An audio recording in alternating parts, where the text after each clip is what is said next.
mind poison. Mind poison. Technically worldwide.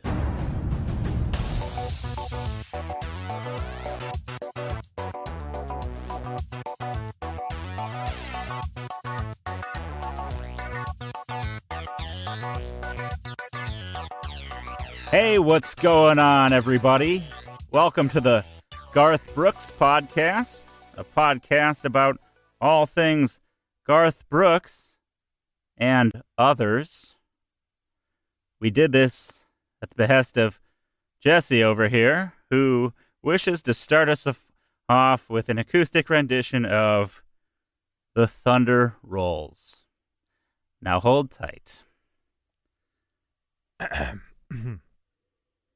I'm glad you said the one Garth Brooks song I could think of. Did you know the Thunder Rolls? The Thunder Rolls and the lightning cries? And the Thunder Rolls. No, I don't have my guitar ready. I'm sorry. I'm so sad that I had to look up Garth Brooks songs. I knew it, but I didn't want to say it. You didn't want to know for sure. Yeah, come on, there's more Garth Brooks songs than that. Friends in Low Places. Friends in Low Places. That's the big beer one.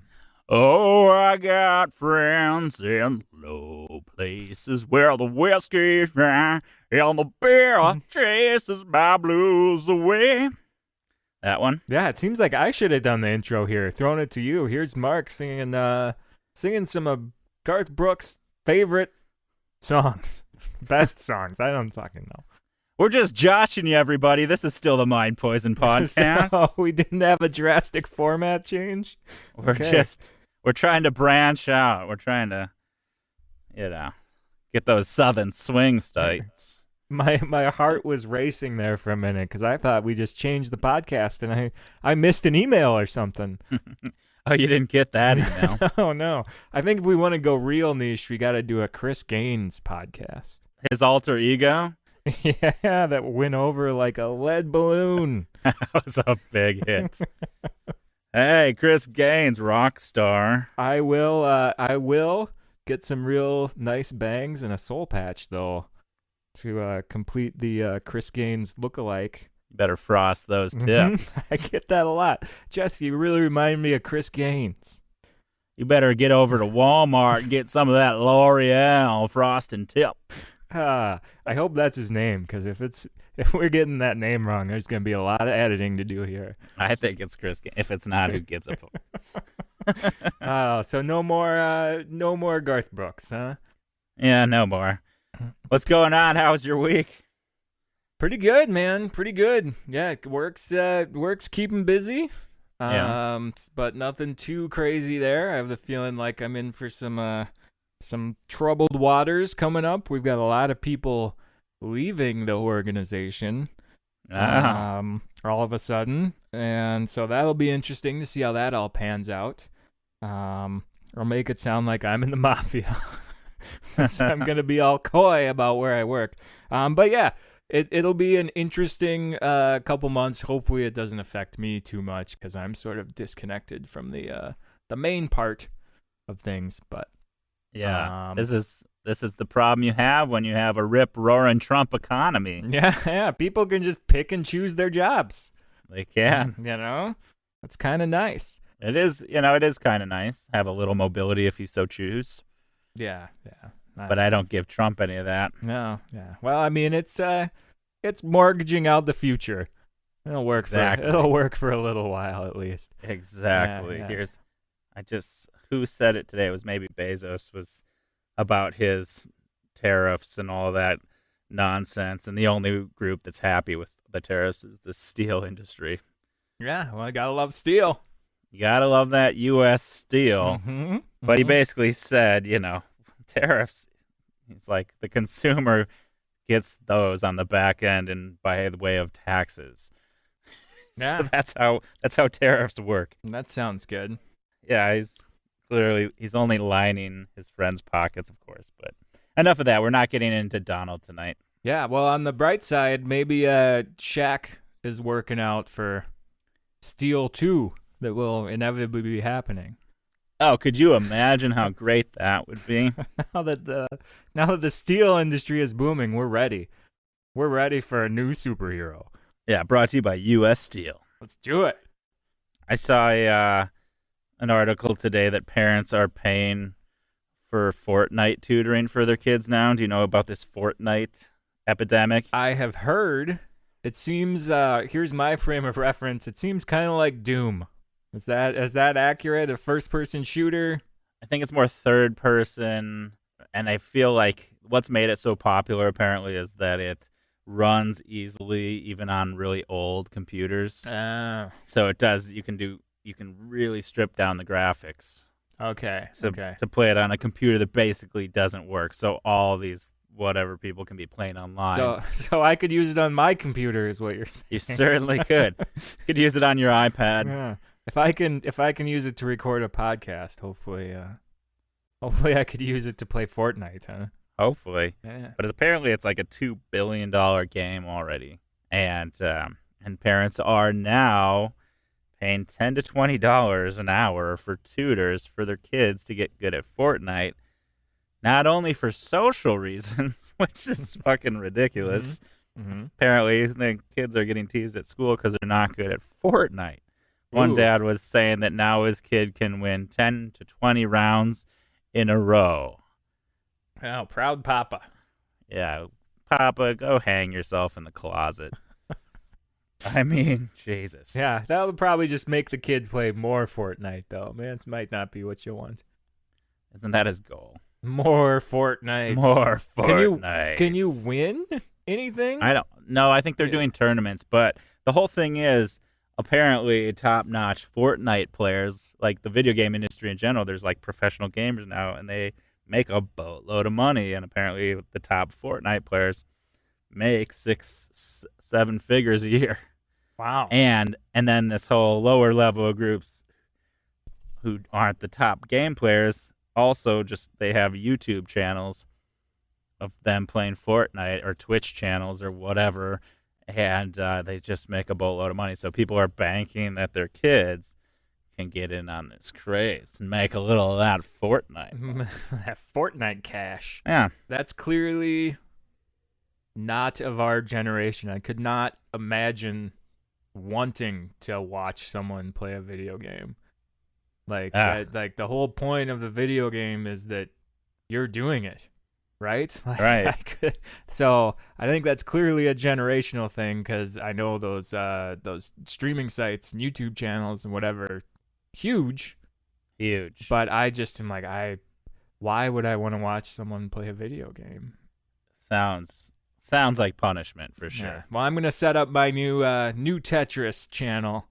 Yeah. Show everybody. Business is booming on the Tetris front.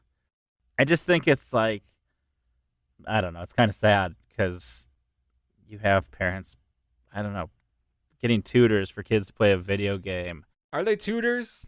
No, they're tutors. They're tutors? I mean, there's got to be a better word than that. Yeah, they bring them over. They bring these people. I don't know if they're doing it online or they bring them over to the house, but people are getting paid to teach their kids a video game. I think that's more of like a trainer. Tutor sort of implies something academic, right? Yeah, and no, you're no, that's true. So tutoring is probably the wrong word for that. Yeah. A coach. Yes, coach. A Fortnite coach. My Fortnite coach is coming over. I've got to whack off now so I don't get too excited while he teaches me Fortnite. Oh. I just want these parents, they're despicable. Here we are, the world is collapsing around us, and instead of having their kids do anything beneficial, it's all just about trying to get a little of that Fortnite money. Get Fortnite. Teach your kids something. Teach them a language. Teach them a skill. Teach them, how to respect the world. Instead of teach, I don't know. It just seems so. But you're right. It's a bizarre, different reality from everything we know. Yeah. Maybe the parents don't know how to do anything. Well, that would be my guess. Maybe they're like, hey, you could play Fortnite or watch Home Improvement reruns. That's my main skill. Is it like the new indicator of American poverty and like getting out of some predicament, like For, a lot of black Americans, it's football. Mm-hmm.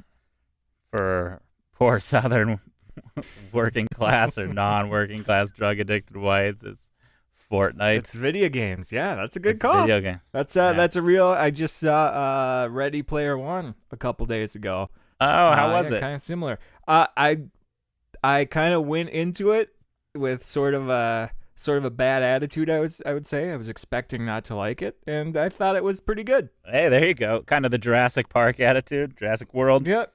And there were certain things. I did read the book. I wasn't a big fan, but it was very readable.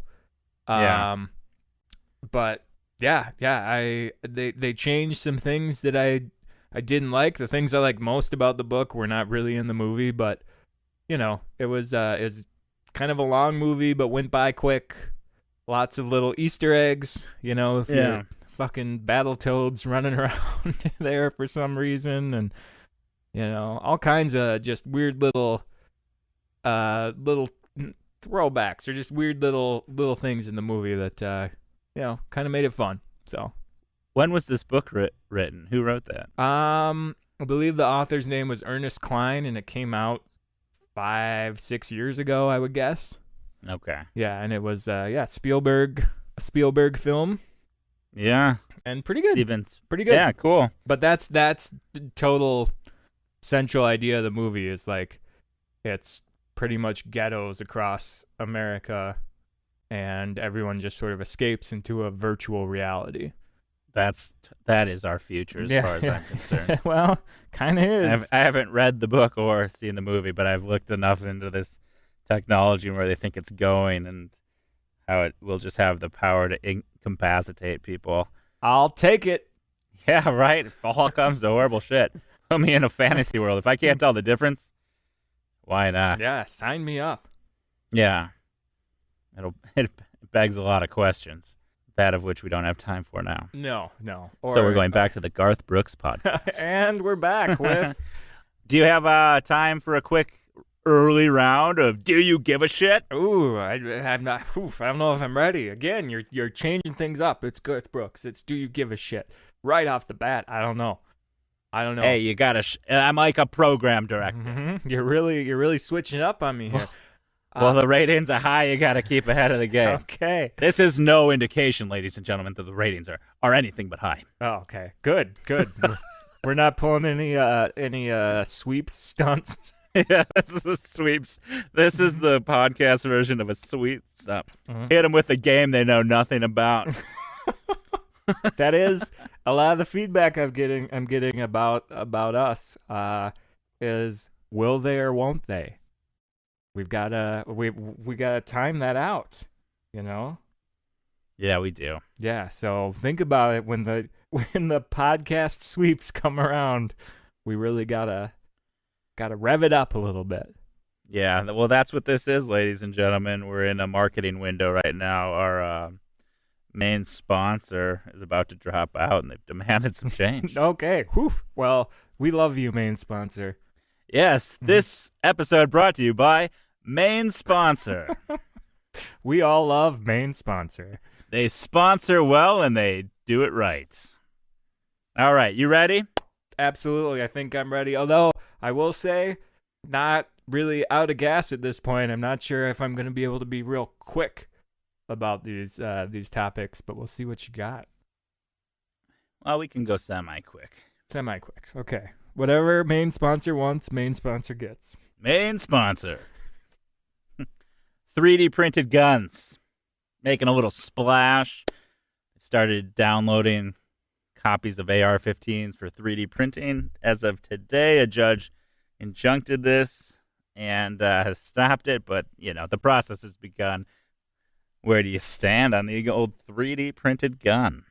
I can't decide. There are times where I'm like, obviously this is a bad thing, and there are times where I just want our society to collapse as soon as possible. Kind of the old Band-Aid effect. Yeah, just right off. Yeah, this whole slow collapse is really, really bothersome. Let's just get this shit over with. That's a good point. That's a great. I wouldn't even have gone with that. That's a nice idea. Let's just do it. We know where it's going. We know where we're headed. Let's just get there. Let's just do it. No, this is the logical end game to what gun nuts want, and what gun nuts want, gun nuts get. So, I mean, bring it on. Sure, why not? Hey, Cheryl, we only got 55 guns in the house. Now we got a 3D printer. We're going to print out whatever the fuck we want. Woo! Hey-oh. Chipotle constantly in the news for sick customers. Stock prices tumbling once more. What's going on with Chipotle? Why can't they get it right? Yeah, who knows, man? I don't know. I don't really give a shit. I don't eat there a lot, but I don't it wouldn't dissuade me from eating there at any point, you know? Yeah. I feel like all fast food makes people sick, right? Like, that's kind of the point. It doesn't have to be salmonella or whatever. It's just their food in general. Mm-hmm. Yeah, it's all, I mean, it's all poison in one way or another, so. I was thinking with Chipotle, is it more they're fresher ingredients? I think they locally source a lot of food, and they're more farm ingredients, more beans. So I think they're getting fresher stuff, which leaves it open to more. It's not as processed as, say, the McDonald's shit or whatever, where these employees, if they're not clean, they can't really fuck it up. That's what it says about their food. Right. Because it's not food. So these employees, really, it doesn't matter what's going on. There's enough preservatives in there. There's enough stuff that there's just, you're not going to get sick off a Big Mac. I mean, you could, but I think with Chipotle is they just get diabetes. Yeah, exactly. You only get diabetes with Big Macs. I mean, look at our president. He's got to have diabetes. I mean, is there any way that guy doesn't have type 2 diabetes? I understand his health record is immaculate. Yeah, that's right. I read that too. Mm-hmm. Yeah. Or did he write his own health record? I think he did. Was that what was going on? Yeah. I think he tweeted on the record of writing his own record. Yeah. So that seems good. No, Chipotle's good. I'll keep eating there. I mean, I enjoy it. Yeah. There was a time, I remember, people listening remember back in the day where I think it was Jack in the Box back in the day had like a salmonella outbreak. I'm talking like 80s, where they killed a couple people in California, and they took a hit for like a decade. Now it's like modern day news. It's you can kill 50 people, you'll be on it's all good. On top again by tomorrow morning. Honey Smacks is killing people now. Honey Smacks? What? That's a delicious thing. I don't even know how you get salmonella in kids' cereal, but apparently it's happening. I just also think it comes down to like, okay, so we always talk about society breaking down, which it clearly is on every front. But I think it comes down to when you get dumber and dumber people, then these issues are just going to spread throughout consumer products too. So you don't have competency like you used to probably at higher levels, whereas now it's just like a bunch of blobs walking around in a fog of Burger King and just get this stuff out as cheaply and quickly as possible. So you're just going to see more issues in consumer products. I think it's a byproduct, unless it's like a fully, AI interface. Mm-hmm. But food, you're dealing with a lot of potential for human error, and you go on these mass scales, and then you get less quality, so they can barely fill, positions across the map in all industry. I talked to my brother, and he's just drowning. They can't find qualified people to help them out. And they do like engine parts for like Volvo and all kinds of groups. But like, say you get into food and you just hired Dum here, who is thinking about getting home to play Fortnite because that's where the real money is. That's where the real money is, not Chipotle. Yeah, and he's getting a little lazy on his food checks, his health checks, or cleaning the machines or whatever they do. And I just think I feel like I've noticed more things going wrong in, I don't know, consumer products, consumer issues. We could put that to the test somehow, but I feel like I constantly see issues. Maybe it's just reporting. Could be reporting. They got nothing else to report. Yeah. Well, and they know what, it is all about, like, get those clicks, get those hits. Yeah, it's like that's what works now. I go to CNN and it's fucking so obnoxious. It's like the first 17 out of 20 articles are Trump said this, Trump tweeted this, Trump Manafort, Trump Putin. This is just like what we always talk about. It's the overkill in and of itself. It's dealing with Trump himself, and then it's dealing with the coverage, trying to take him down, which we always harp back onto will never happen. No. Well, we'll see. Yeah. We'll see. LeBron James turning political. I'm suddenly seeing him on the news every day. He's opened a new school, kind of the state-of-the-art new school, speaking out about Trump. He's kind of trying to lend a voice, saying he has to be more than a basketball player. Do you give a shit? Yeah. I think sports players, that's what we call them, right? Sports players. Sporties. I call them sporties. I think sporties have a, not necessarily an obligation, but when you're a public figure like that, and you have that sort of, feeling, and need or urge to sort of put social issues out there, I think, absolutely you should. And, it's one of the few platforms that people will listen to, and can get coverage and that kind of stuff. So, yeah, I mean, that works. Yeah, I'm all for it. I think you'd have to be a real asshole not to be. Mm-hmm. He's lending a voice. He's giving a voice. You know what he's doing is he's speaking to a group right now who listens to him because of his platform, and it's a group that's apathetic by and large. Yes. Yeah. It's why the liberals thought they were going to carry Wisconsin, because they thought Milwaukee was going to get out and vote for Hillary, who didn't even visit the state. Mm-hmm. But, back in my old career, I dealt with a lot of athletes, and I dealt with people in their community, helping them on all levels, a lot of projects, charity type projects. So I got to know a lot of people, and I had firsthand a lot of knowledge of Milwaukee because I oversaw a rehab project for a guy there who had about 70 homes in inner city Milwaukee. It was a nightmare of a project because just abject poverty and violence and crime and no sense of need for life at all. So it's not a good place to start from. That's for sure. It was a nightmare. We'd go in into the houses there, and we'd have our property managers armed to the teeth, and you'd still have gangs of 40 down the street shooting guns in the air in the morning. It was crazy shit. Yeah. Saw shotgun blasts through doors. Piles of crack babies on top of baby toys. I mean, crack bags on top of baby. I was gonna say crack babies on top of baby toys. Woo! You maybe should have called someone about that one. Yeah. Who are you gonna call? Crack baby buster. So I firsthand saw when Milwaukee didn't go that way, and they're like, why didn't these people get out to vote? These people, they're just the forgotten people, and they don't give a fuck because they know no one's gonna help them. Mm-hmm. Hillary Clinton's not gonna help them. Are you sure it wasn't their emails? Yeah, it might have been the emails. Could have been her emails. Could have been the emails. But I also talked to some dudes down in Pensacola, Florida, and talked the day after the election. I'm all heartbroken. I've taken 2-3 days off of work. They're like, we didn't care. Doesn't matter. No one's gonna do it. So you saw it around the country. There's total apathy. Mm-hmm. And it's true that the Democratic Party they're not going to do that much for you, but they're going to do a little bit better for you than the Republican Party. Usually. It's a low bar. But at least, it's good to see a young leader like LeBron, taking that step up and using his platform.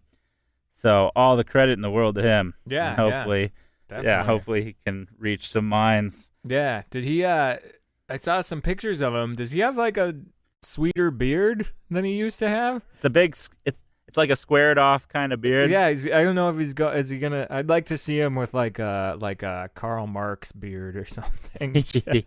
Massive and unruly. I think that'd be pretty sweet. A mountain man beard. That'd be great. He also got his hairline back. I don't know if you ever paid much attention to that. That was of note in the NBA last year. He got some good plugs or something because he got a lot of shit for a pretty bad balding hairline, and suddenly it was back. Suddenly it was okay. Yeah. Yeah. Yeah, dude. That's a funny one. People look at Elon Musk, and he looks kind of like this charming, charismatic empire nerd dude. Go Google old pictures of Elon when he was starting out.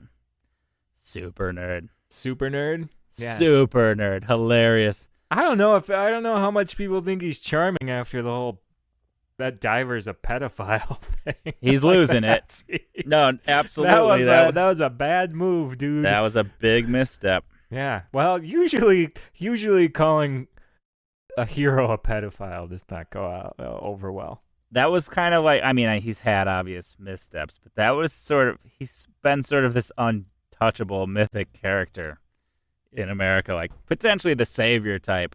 He's going to lead us to salvation. Because he has a lot of money. He's got a lot of money. He's got a lot of chutzpah. He gets out there and he's creating.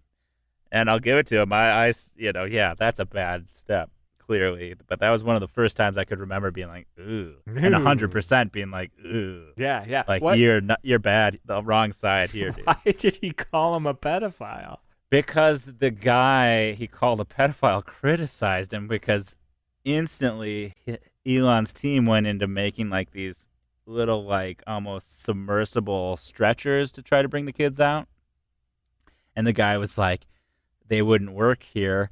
He doesn't understand the situation we're in, which is basically, I think they're like kind of weaving through little areas where these, you have to bend and turn and kind of get through some crazy underwater, apparently just murky darkness that you couldn't see your hand in front of your face. And so he criticized Elon for that, and Elon lashed out by calling him a pedophile. Why do you go there? This guy's helping kids. Saving him from a cave, and he calls him a pedophile. Oh, yep. Yeah, there's a point in everyone's career they probably start needing PR. Yep. Yeah. Let someone else. I assume it was in a tweet. I think it might have been. Yeah, that's what seems to be a lot of bad things happening with tweets. Be careful. Be careful in that Twitterverse. Be careful with what you tweet. Being the geek that I am, I was watching on YouTube one of his rocket launches, like the Heavy Falcon 9. Nerd! I know.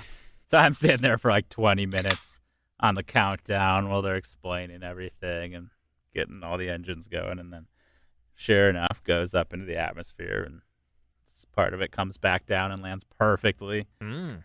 But it sounded, I couldn't help but thinking, well, he's kind of doing it live. I think they have their whole plant in like maybe El Segundo. It's pretty close to my house.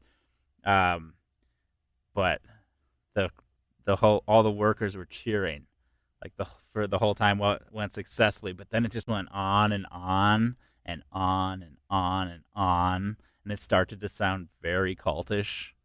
Just like that scene in Birdemic? Yeah, just sort of like Birdemic. Yeah. So LeBron James turning political. That's a good thing. Good shit. Jeff Sessions, Religious Liberty Task Force. Religious rights are under fire. And Jeff Sessions is here to fix it. He's just the man for the job. Yeah, Mr. Magoo. Yeah. I don't know how hard my eyes could roll, so whatever. No, I don't give a shit. This is ridiculous. This is just playing the victim when you're clearly an asshole. Don't give a shit.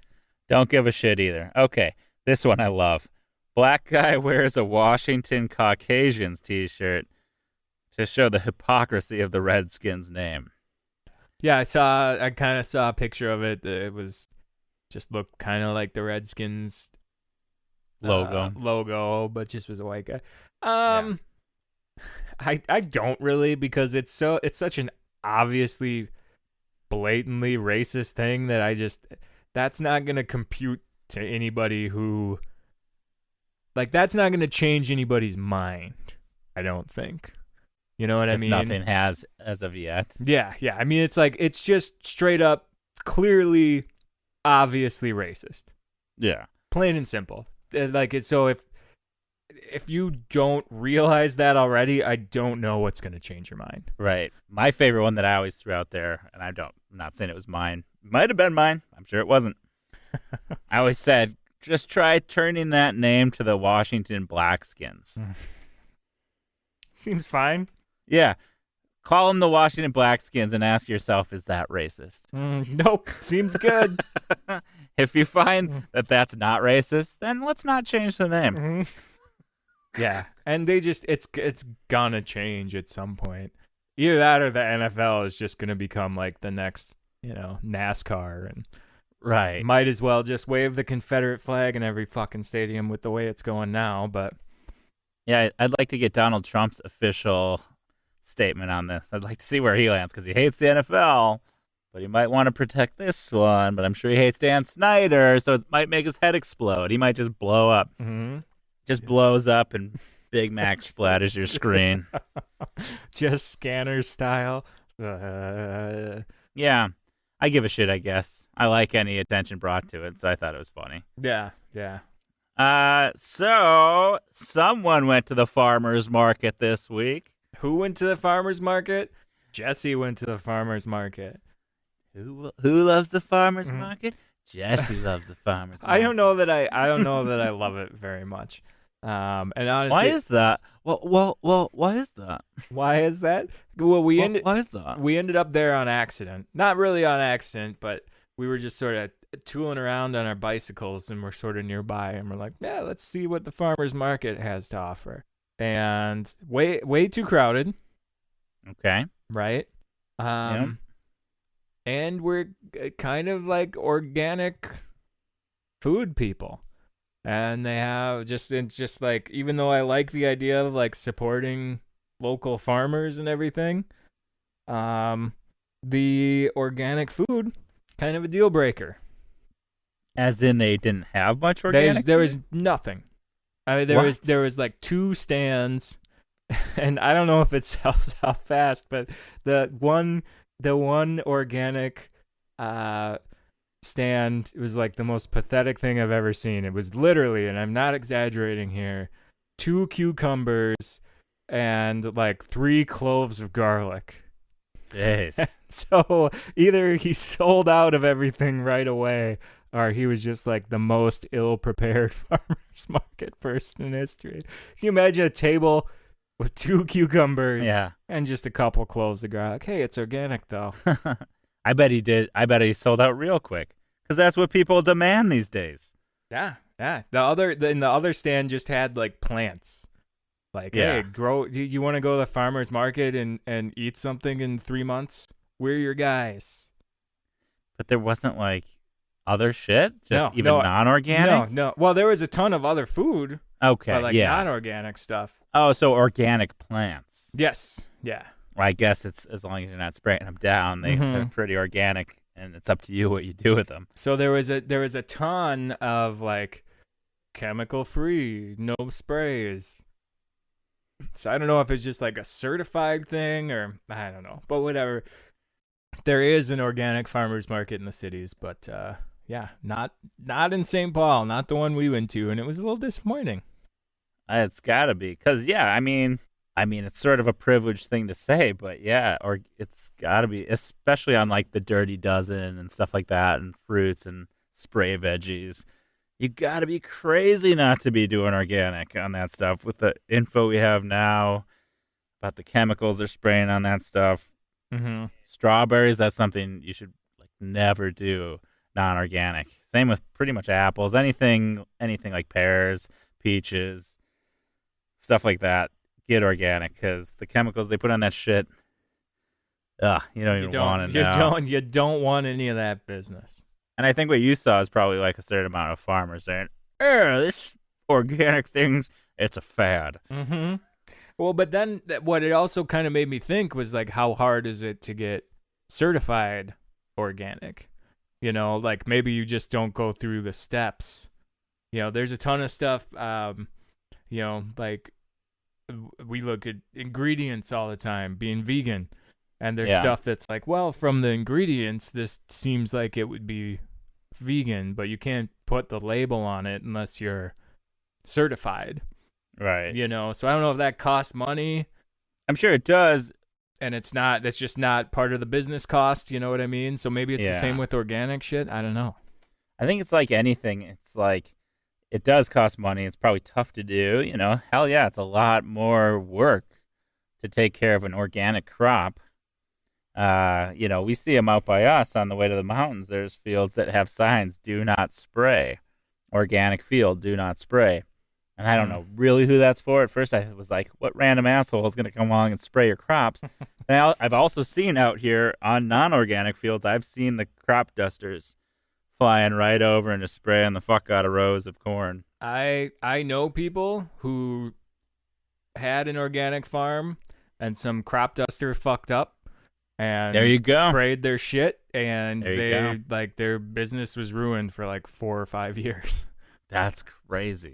Yeah. Well, that sounds like a legitimate lawsuit, potentially. Yeah, I don't know what ended up happening with it. I don't know them well, but so I guess that is what that's for. And I would have thought that crop dusters couldn't possibly read these signs, but then I was driving home from the store one day and I saw them, and holy shit, do they get low? They get low. Get low. They come right down to the street. I thought it was crashing, and then he just flies like 5 feet over the corn, spraying it down. That's got to be a dangerous job. Seems safe. Yeah. Yeah. And they're doing like these hard angles and just coming right back down and swooping in. Yeah. Feel the rush, man. Yeah. Or I mean, the sprays, the Monsantos, all that stuff. The Roundup. That's the main spray that they do on all the non-organic stuff. It's bad news. Bad news. I'd want to do a little more like specific research into some of the cancer studies and stuff that have come out. But it's another global issue going on.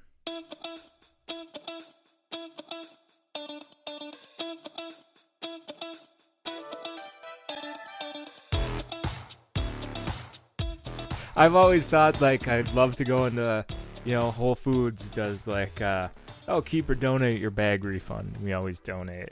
And just sometime I want to tell them they're just donating to something horrible. Like your donation this week is going to the 2020 Trump re-election fund or something. Oh, yeah. It probably was before because before Whole Foods was sold to Amazon and Jeff Bezos, it was owned by a right-wing dude. Oh. And he had been on the record saying he loved like fooling liberals into paying more for their groceries. This was a dude fully, no, I swear to God, look it up. This was a dude totally taking advantage of lefties and their willingness to pay more for what they perceive are better products, which they were better. Whole Foods is good shit. Now at least, I mean, I'm not saying I love Bezos. I'm very worried that Amazon's taking over the world and it'll result in some big time issues for everybody. But at least it's not some asshole completely. Yeah, that's right. There's way too much. It's way too much blue at Whole Foods now. Did you see like Whole Foods had to like pull? They were selling asparagus, like a stock of asparagus in a bottle of water, and charging like $6 for it. Why? Because people are like dumb enough to be like, oh yeah, drinking like somehow the asparagus filtered into the water. Oh, so you drink the water without eating the asparagus. Okay. It was asparagus water for $6-7 a bottle.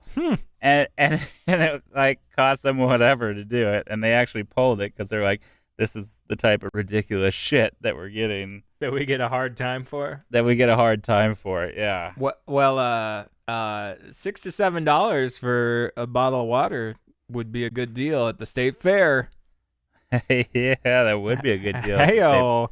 The Great Minnesota Get Together. Yeah, it's coming up. It's a real big deal. And since we're technically worldwide, mm-hmm. and we technically have listeners around the country, yeah, we know you got your state fair, but you ain't got shit on the Minnesota State Fair. No, that is true. The Minnesota State Fair is something that needs to be seen to be believed. It's a display of filth and debauchery seldom seen, so clustered into 1 square mile. It's amazing. It is amazing. You have to experience. I mean, it's a delight. It's really a fantastic experience. I really hated the fair for a long time. Ah. Like I kind of, and I think in junior high or whatever, I'd go with my family, and then sort of my late teens, early 20s, I was just like, fuck this. I don't want to be around all these people. And then I figured out you could drink at the state fair.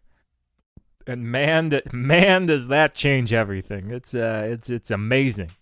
It's a 180. I actually went twice last year. I think that's a good number of times to go. I like just the experience, and I don't like groups of people, but I'm okay with like groups of anonymous people. Like if there's people that I'm like, okay, they're not gonna stop and talk to me, then I can swing it. And since there's people from all over the state, I don't know anybody that's there, so I feel pretty safe. Plus, I always got my big shades on with reflective lenses, so I can stare at people, because it's some amazing people watching at the state fair. It's so unbelievable. It's you have to see it to believe it. I'm not trying to be an asshole here, but it's like the hills have eyes.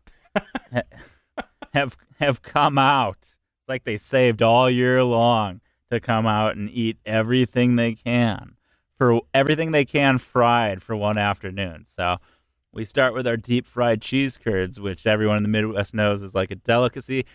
Minnesota State Fair cheese curds are the best thing in the world. You can't eat them as a vegan.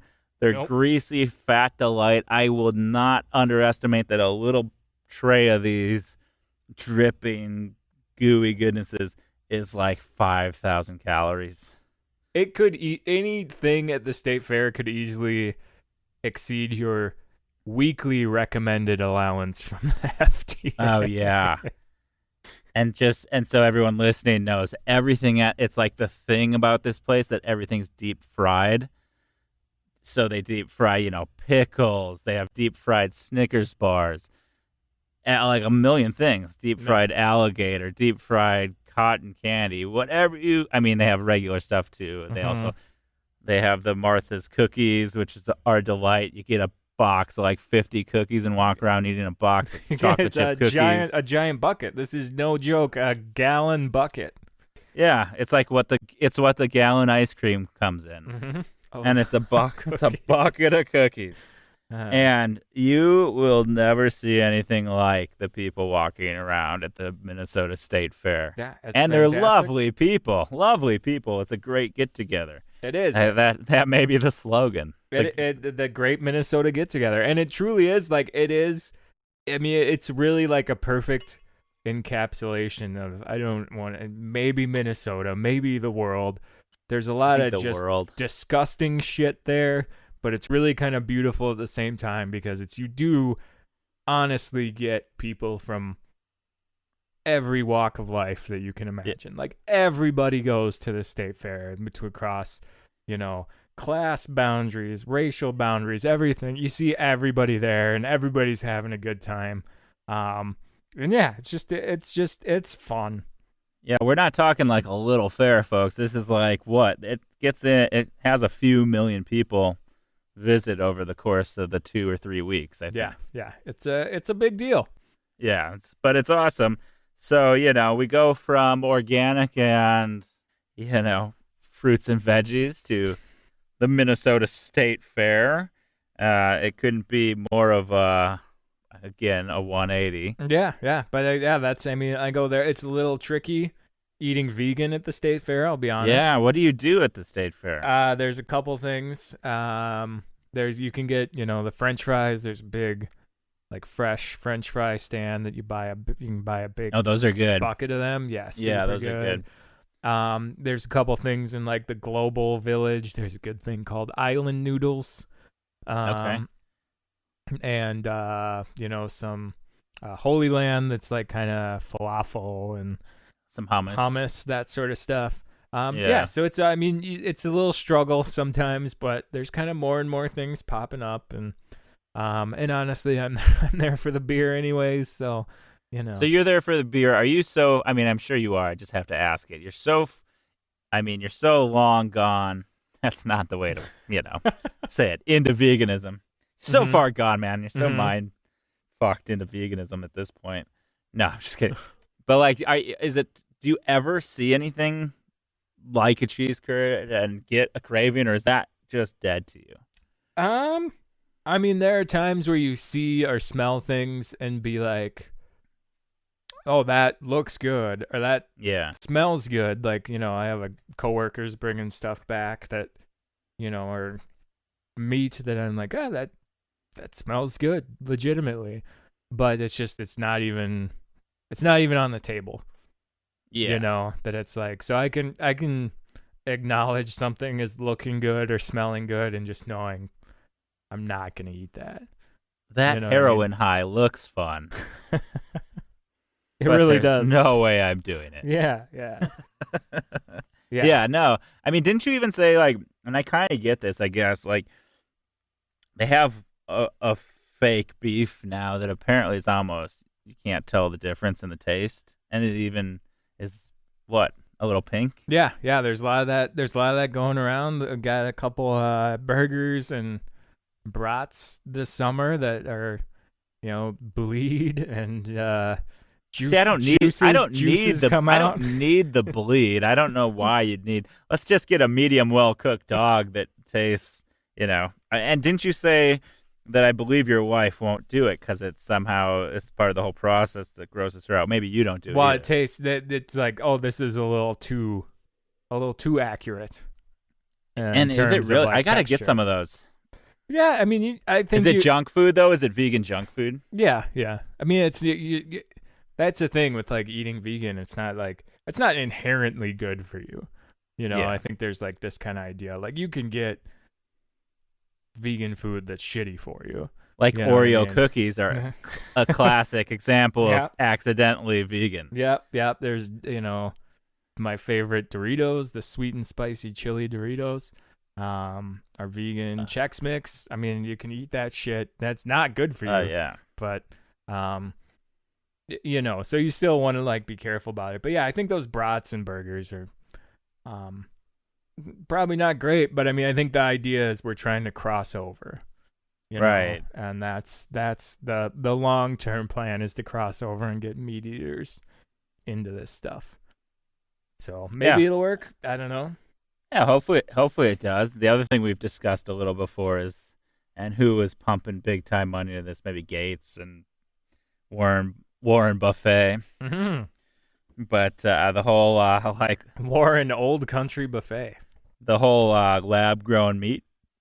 So they're just growing sides of steaks in lab now, which are no different from the real thing. Mm-hmm. Cloning that shit.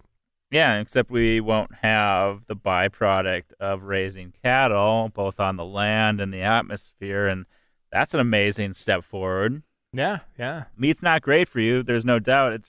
I don't know what's in this fake, vegan meat, but it's probably better for you than red meat. Yeah. I mean, that stands to reason, at least with the existing data. Who knows what isolated pea protein is going to do to you in the long run. A pea protein. Pea protein should be okay. Is it pea protein? That's what I think. That's what I think a lot of it is. Yeah. So at least it's not soy. Nah, there's probably soy in there. Because soy is not that great for people in large doses. Give me that soy. Give me that soy. Give it to me. So what? But when I was thinking about this, I was thinking of the variance in foods and all this, and I was thinking about how we've been talking about problems, societal issues going on kind of a lot lately on the show. And I was thinking nutrition. We've touched on it before, but both poor nutrition in this country and the obesity epidemic and the diabetes epidemic, but also its effect on mental health and how food is the fuel to your body. And yeah, it's definitely spreading the knowledge of this. But I mean, we were talking about even before the show how even doctors, until very recently, tried to pretend like nutrition didn't have any factor in anything. It is interesting. I mean, there are, I think, like a lot of stuff with, and kids especially, where there's kind of, the ADHD thing going on. And a lot of issues with that. You should at least try eating healthy first. Just like before you give them a drug, like just try eating some vegetables, and see how that goes. And working out, like we said last week, working out. Yeah, but why is it that we don't get that And I mean, I'm guilty of it too because I am an imperfect eater. I like to think I do fairly well, but I cheat all the time on just garbage food.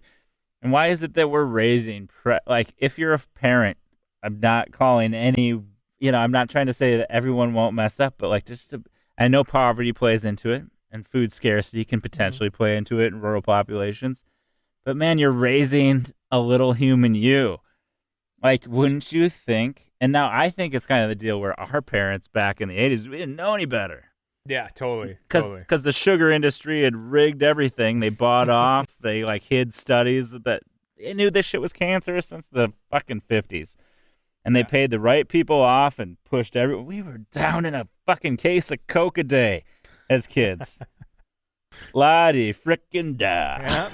Yep. Sure were. And now we know sugar feeds cancer. Sugar is like the main feeder of cancer cells. And diabetes it's just that can be the diabetes things. There's actually some research that says meat blocks a protein cell that causes diabetes. So it's actually the meat that everyone's eating in bulk quantities that causes diabetes, and not directly the sugar. So there's but that's another topic for another day. Wow, I did not know that. Yeah, there's some of the newest research says that there is a protein in meat that blocks the receptor that somehow then the sugar becomes lethal. Something like that. Sounds like fake news. Sounds like fake news to me. No, man. I don't know. It's like, it's finding that balance because eating, we just have a weird relationship with food, I think, particularly in America, but that it's like, there's just this idea that just like eating is something you just you do, or it's an event almost, that's like, what are you gonna do? Like honestly, the only thing I do with my family is we're gonna get together to eat, right? And totally. I don't think that's uncommon amongst people. Like, let's go somewhere and eat, or we're gonna get together somewhere for a meal. You know what I mean? And that's a global thing. Yeah. But it changes when it becomes. It depends on the situation, the socioeconomic status, what you eat. Yeah, but I just think that the idea that the eating is the reason for the gathering rather than the gathering is the purpose, and then we happen to eat. You know what I mean? I think there's like there's a difference there, and I don't know. It's just not. I think people have sort of equated food with love in a way. I care about you, so I have food for you to eat. And it's good to eat shit that's bad for you. Like that's the tasty stuff. Well, the brain gets off of it on it like it's cocaine. Yeah. I read an article that said cheese pizza with the crust and the cheese is 8 times more addictive, scientifically speaking, than cocaine. And I honestly believe it. Hey guys, come over. I'm just gonna have a big plate of cocaine for everybody to share. Yeah. Is that how you do cocaine on a plate? What did you say? A big mirror ball? I think you need a mirror, a glass coffee table. Okay, we'll have a big glass coffee table of cocaine, and I think a plate works. You just don't want it to be white, so you lose it in the white plate. Yeah. Nice dark colored plate. And then I'll play a catchphrase, and it'll be fun. A night to remember, ladies and gentlemen. And then you can't breathe for a few days. No big deal. Yeah, that's fine.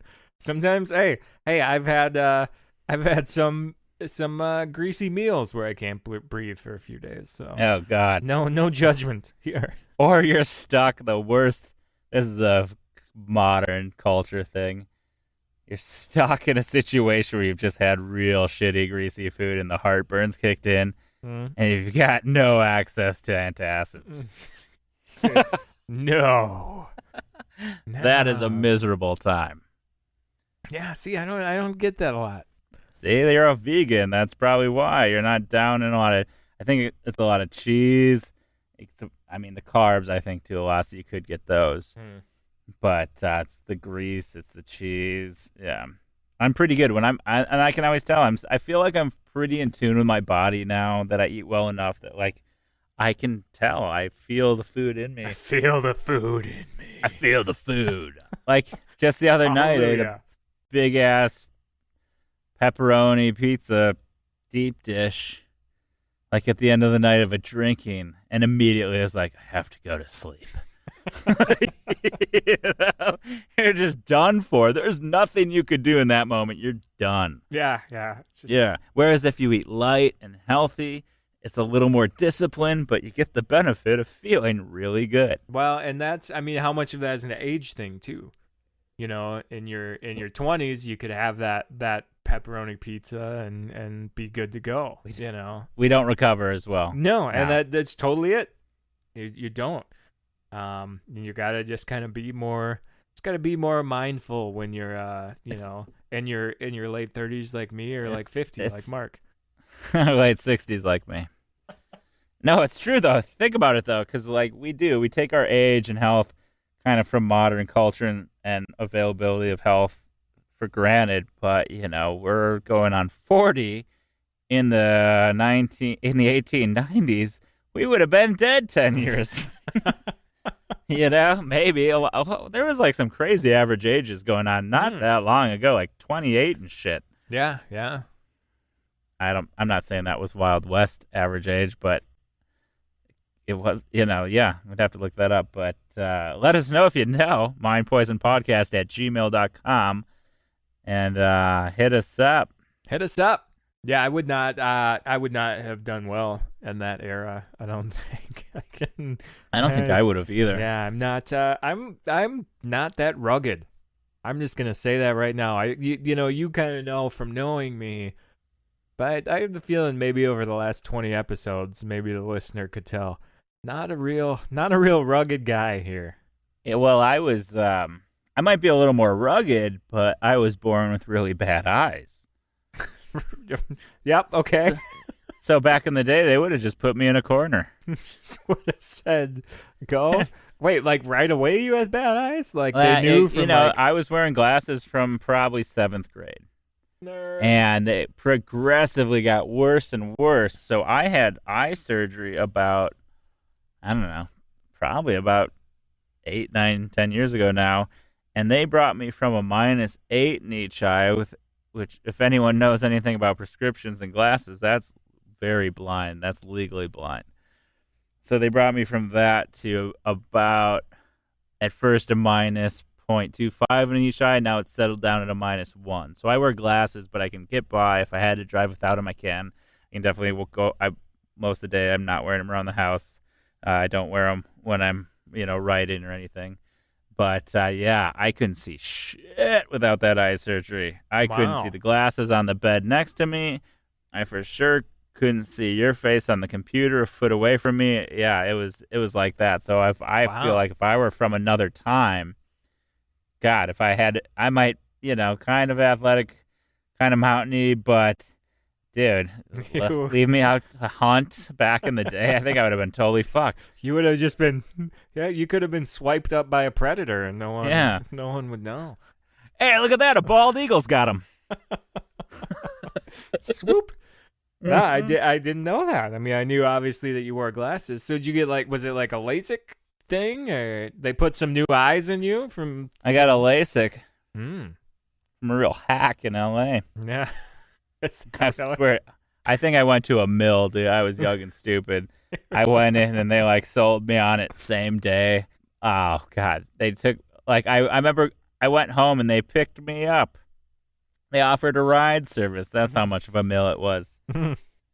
And and they financed it too. I think it was like 5,000, something like that I financed. Jeez. But it worked out, right? It worked out pretty well, but my eyes were super dry. I've always had a dry eye problem. I couldn't ever really wear contacts well because my eyes would get dry, and then they'd kind of tear my eye, and I'd get red eyes with little cuts in them. Ew. So these fucking assholes, my eyes are super dry. They could give a fuck. I'm in there for the surgery. They're supposed to give you Xanax before the surgery to calm you down. Well, these guys give me a Xanax like 5 minutes before they take me in. Seems good. So it hasn't kicked in. They give me a frickin' football to hold. Wait, what? Somehow, like a comfort toy. Swear to God. Hey, you're a man. Here's a football. And they got your eyes open in those clockwork orange clamps. And they got lasers coming in your eyes and burning your it feels like you're being abducted by aliens. My heart's just going nuts. As we've established, I've had an anxiety issue in my life. Ugh. It was a nightmare. But not only was the moment a nightmare, because they did the surgery and my eyes were so dry, I got like, they say like a few percent of people get it. I got like vampire eyes for a month. Fucking no whites to my eyes. Oh, no. I had a job, motherfuckers. I had to go into an office every day and wear shades all day at work. And you were like, you could have played guitar for Limp Bizkit or something. Oh my God, it took over a month to heal my eyes that were purely bloodshot in both eyes. And I could have gone, and my eyes weren't perfect. So they got down to like, it was like 0.25 or 0.5. And I could have gone back for a correction. You have like 6 months to go back. But I was so scarred. I was like, never fucking again. At least not with these guys. Yeah. Find someone else that can take care of that shit. So I could have got a correction and got to perfect, ideally, but I couldn't do it. Well, maybe there's still time. Yeah, you guys still offer this? You mean with someone else? Yeah. Just find someone. Yeah, I'm sure rural Colorado has a lot better eye surgeons. Yeah. No, I'm sure they do. This was some guy in like outside of downtown. It was like a puppy mill, dude. Yeah. Yeah. Yeah, that's no good. Well, geez, that's. I feel like there's maybe a new segment brewing here of Mark's medical malpractice corner. You have a lot of bad experiences with doctors. Yeah, that's called bad insurance for a long time. Okay, yeah. Yeah, let me tell you something. America's got an insurance issue. Nope, seems fine. Yeah, I've had the worst insurance. Well, probably not the worst. And my last job, I had kind of the Rolls Royce of insurance. Like I was going to acupuncture once a week. I didn't pay a penny for it. Wow. You could get free massages, all that stuff. That's pretty good. Pretty good. Yeah. Can you name a famous doctor? Sanjay Gupta. Okay, that's maybe where I was trying to get to. I'm like, God. Is that where you were trying to get that? Or were you trying to get to someone respectable? I'm just like trying to think of a doctor. Not. Dr. Oz is like the only fucking doctor I can think of. Dr. Kevorkian. Hey, good old Kevorkian. Yeah, the doctor of death. Yeah. Is that Dr. Death or Doctor of Death? I feel like there's... maybe Dr. Death. Dr. Death. He was a wrestler too, so not Kevorkian, Dr. Death. Steve Williams, yeah, he was pretty good. Steve. Yeah, he was all right, I guess. He's all right. He was fine. But yeah, it sounds scary, man. I want to see some pictures of you with those creepy eyes. Are there any floating around out there? I'm sure I didn't allow any. Or would the flash have thrown you into a hysterical rage? I looked like a vampire for sure. That's cool though, right? But I couldn't stop myself from smoking weed while I recovered, so I'm sure that wasn't helping because I was getting like super dry eye from smoking. Yeah. We were out in public recently, and there was some sort of it's good and vague. We were out in public and saw some sort of reception at a restaurant. A lot of very nicely dressed people, clearly some sort of event or wedding or something like that. And this one woman, maybe her mid-50s, just had an eye patch on. And it's like your initial reaction is like, that's kind of funny, and you want to make a pirate noise. And you're like, no, she probably had some fucking serious eye surgery. And Avast you, matey. But it's so bad how I feel like your initial reaction for everything is always, not everything, but it's usually bad. Like that initial reaction for some reason is like, I want to make fun of you and you look stupid. It's instinct. It's human instinct. It is. And we're in the process, modern culture and especially liberals, we're in the process of modernizing or whatever human instinct or changing it. Yeah. Modernizing our reactions to because it's no longer suitable to make fun of handicapped people, to make fun of, to be scared of a person, but of a different race. But I'm telling you that on a human evolution scale, our brains were wired on like a survival level to do so. To laugh at people with eye patches? But no, I'm saying that even on a genetic level, a survival of the fittest level, yes. That's why when you see the dumb jock in high school who made fun of you, who, bullies you, because in nature, that is what the, alpha, apes do. That's exactly what they do. The bully. They bully the lesser. They do it. It's all about sex. It's all about sex drive and claiming the most mates. And so all this stuff is very inherent in human nature. I mean, we're barely evolving from, the last 400 or 500 years. And now we're going in this tech age and this totally intertwined world. And everyone's asking people to completely get it. And so I understand why when certain groups of people, I hate to point them out, but your Trump folks, your white working class South, I get it on an evolutionary level of why you are slow to come to the table.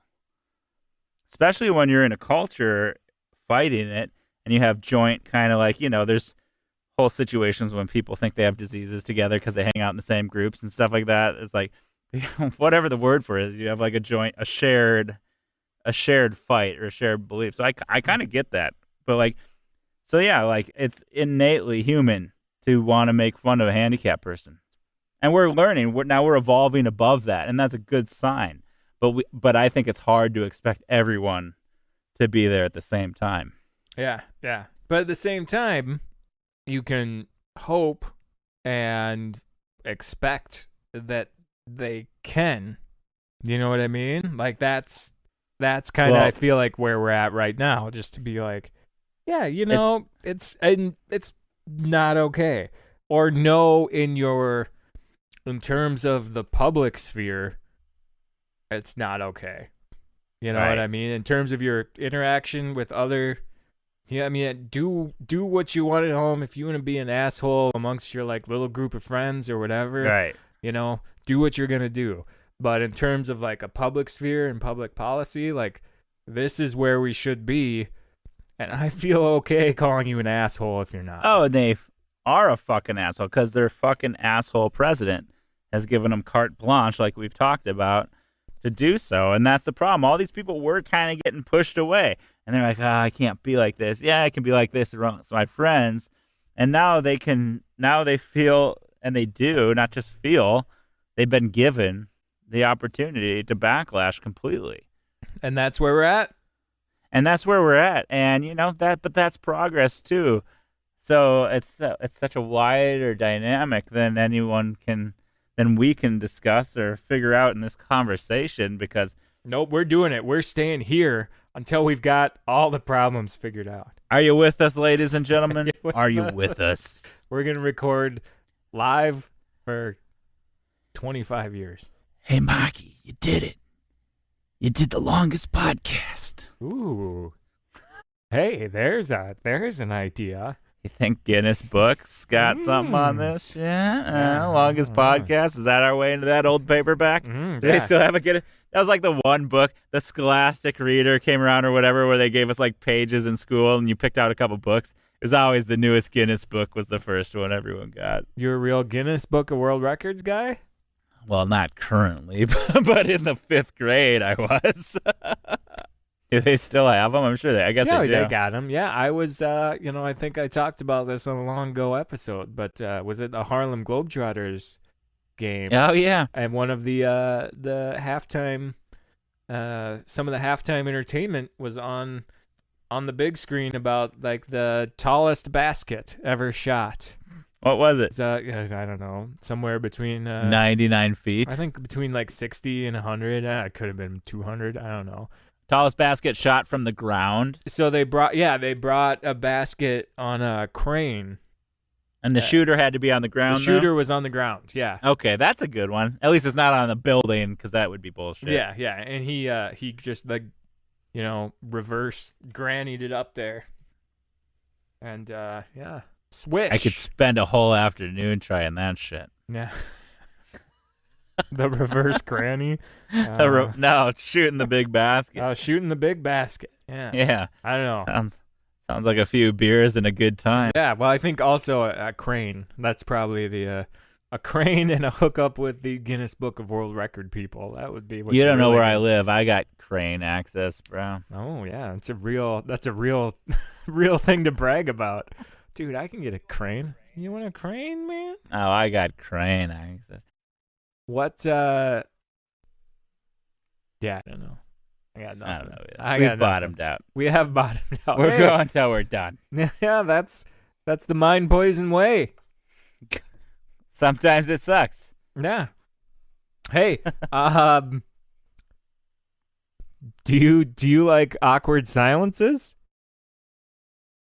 Check out Mind Poison. We, I guess, appreciate you joining us for that. Yeah, that was awful nice of y'all. You know, we appreciate our listeners, and we don't mind patting ourselves on the back. We've been growing, and it's partly in thanks to our hardcore listeners, and we love you out there, who've been spreading the word. And so we're very appreciative of our friends who are doing that. And if you like the show, honestly, you know, that's word of mouth is the best way to get this out there. So tell a person that you think might like it.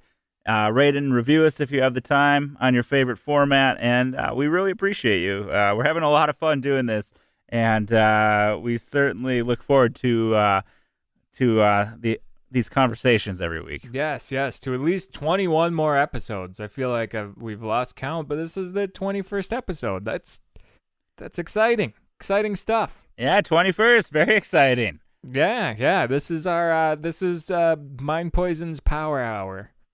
Yeah, you could say. And when like a lot of power hours do, a little sloppy. Did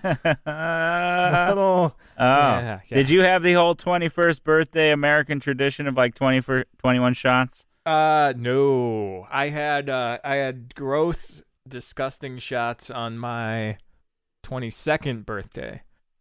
Oh, yeah. why? I didn't really drink until I was 21, and now I'm making up for lost time.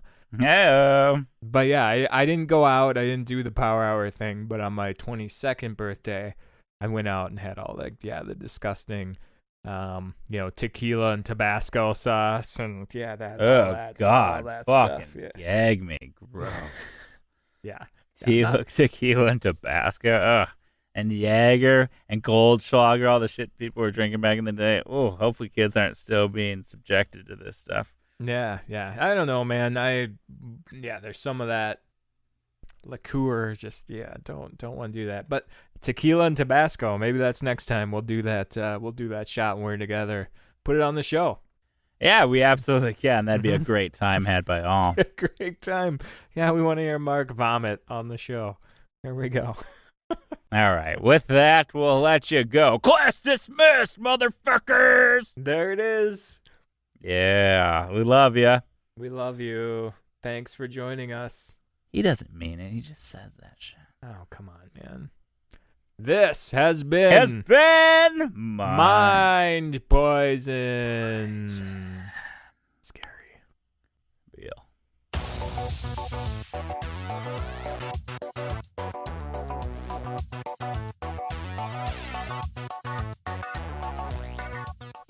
Real? You said scary. I said real. Real. Okay. Real. Real.